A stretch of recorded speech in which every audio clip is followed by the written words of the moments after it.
Mike Wolf drew a door with a pencil. The next moment he opened the prison door. He had to come out quietly so as not to attract attention, and bypassed the guard's door. And he became the first prisoner to escape. Mike Wolf traveled all the way across the United States to the North Pole. But it wasn't long before the local police department received a warrant for his arrest. In order to catch Mike, the police department gathered all the elite police force. The chief said that anyone who could recapture Mike should step forward. But the result was not what he expected. Only the smallest man, Drewby, was willing. The sheriff was proud of Drewby's courage. He said if he could get Mike back, he'd give him the deputy chief's job. Drewby said he'd do it. He got on his little donkey and rode off in high spirits. Not long after that, Drewby caught up with Mike by scent. Mike panicked in the face of his natural enemy. He ran back to the secret base and closed 9 doors in rapid succession. He locked the doors and swallowed the key. He thought it would be a safe bet. He didn't realize that Drewby was waiting in the house. He was so scared that he took the key out of his stomach. After opening 9 doors in 1 second, he was about to rush out when he realized Drewby was right outside. It was as terrifying as seeing a ghost. In a panic, he ran out the back door, but he felt a familiar smell outside. Though he had an answer in mind, he couldn't help but open the door.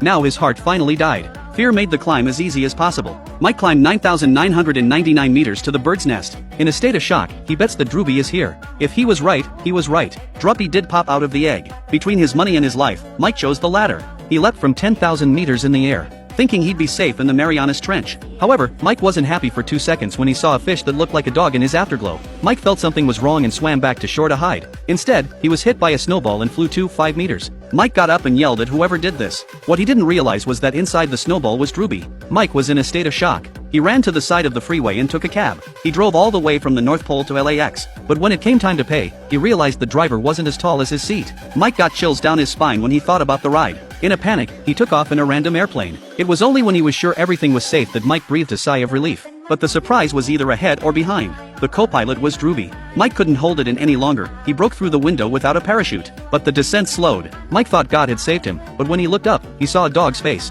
The next thing he knew, God was letting go of the rope and politely wishing him a good trip. Unfortunately, Mike was lucky not to die. He bet that the dog was hiding under a rock to his right, but he was only half right. Drewby appeared under the rock to his left. Mike cried out in agony and at one point even took a rock and hit his head with it. Grown-ups can break down in a heartbeat. Mike jumped overboard and crossed the Atlantic to New York. After almost running out of film, he entered a movie theater. The timing was perfect for a romantic movie, but the beginning of the movie looked familiar. As Drewby appeared on the screen, Mike was shocked out of his wits. He rushed out the door and arrived at a plastic surgery hospital by mistake. Mike was inspired. He happily ran in and begged the doctor to help him get a star face. Money was no object as long as he was handsome enough. Without saying a word, the doctor grabbed his professional tools and went straight to work. The way he did it made the professionals call him a professional doctor. After the tape was applied, Mike was about to get a new lease on life. And the result is really amazing. I can't say it's similar, it's exactly the same. Mike looked at his droopy face for a few seconds and cried his eyes out. He rushed to the doctor to make him look like his old self again. So after the doctor did another fierce operation, Mike got his old face back. He was more handsome than ever. But when he shook the doctor's hand and thanked him, the doctor had a dog's face. Mike was so scared, he ran into the zoo. The most dangerous place is the safest place. And there was a perfectly safe place. Inside the lion's belly. It's true that heroes see eye to eye. Drewby moved in before Mike and told him the place was full. After a series of paranormal events, Mike realized that prison was the safest place to be. He was finally able to get some sleep. But there was one thing he couldn't figure out. Why was Drewby always there? The reason was simple. Drewby had cloned 1 million of himself.